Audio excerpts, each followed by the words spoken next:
You know, this question was asked also by one of your other writers. I can't find a balance between this world and the next, deen and dunya and akhirah.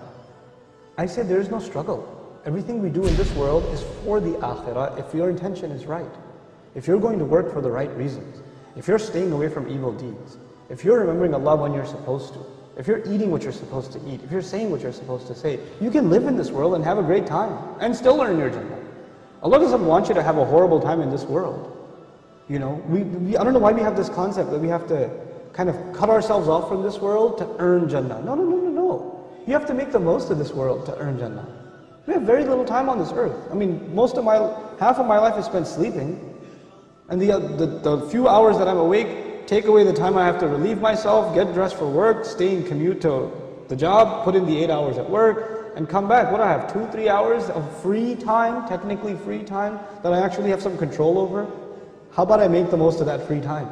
You know, that could change my life. Those few hours that you have free after work, or that commute to work instead of listening to useless news, you know, about the weather and the Dow Jones Industrial Average. How about you listen to something productive in that time? Listen to some Quran, listen to something that will increase your knowledge. Listen to, you know, a good discussion that will help you understand things better. Memorize du'as at that time. Do something more productive. And in your free time, do good things. Make a routine out of going to the masjid regularly. You know, every Isha, you catch every Isha. Before you start your work day, you catch every Fajr in the masjid. Add some small good routines in your life, and how much good will come out of your life is amazing. Another of your listeners asked, how can I improve my character? Step 1, do no harm. Stop doing bad things. Don't talk about adding good deeds until you get rid of bad deeds. You know, you can't talk about giving a patient medicine until you stop the bleeding first. It doesn't make any sense, you know. So you got to stop the entertainment addiction. You got to stop the watching the filth.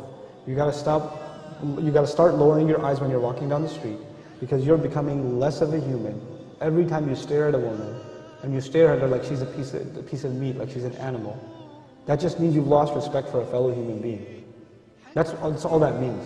To you, that's nothing but you're looking at her like an ape looks at a female ape. You know, like a dog looks at a female dog. That's all you've turned into, an animal. Regain your humanity first, and then embellish, beautify your life with good deeds. Do simple, small things.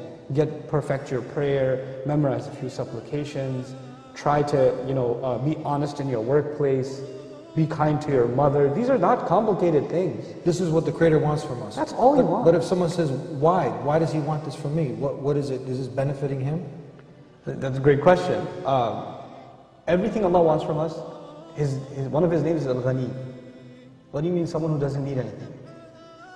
And He told us that in an ayah in which He basically told us to do certain things, and He said, وَهُوَ الْغَنِي, and He's free of need. وَأَنْتُمُ الْفُقَرَاء, you're the ones that are bankrupt. Now, in that ayah, He doesn't need anything, and we need everything, because we're bankrupt. And then He told us to do a few good deeds. And if you do a few good deeds, He will make you ghani. He'll make you free of need. He'll shower you with blessings.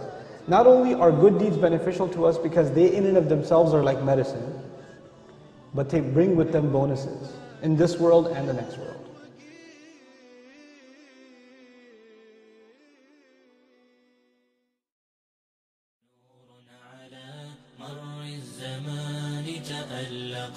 وأضاء للدنيا طريقا مشرقا وهدى من الرحمن يهدينا به للصالحات وللمكارم والتقى نور على مر الزمان تألقا وأضاء للدنيا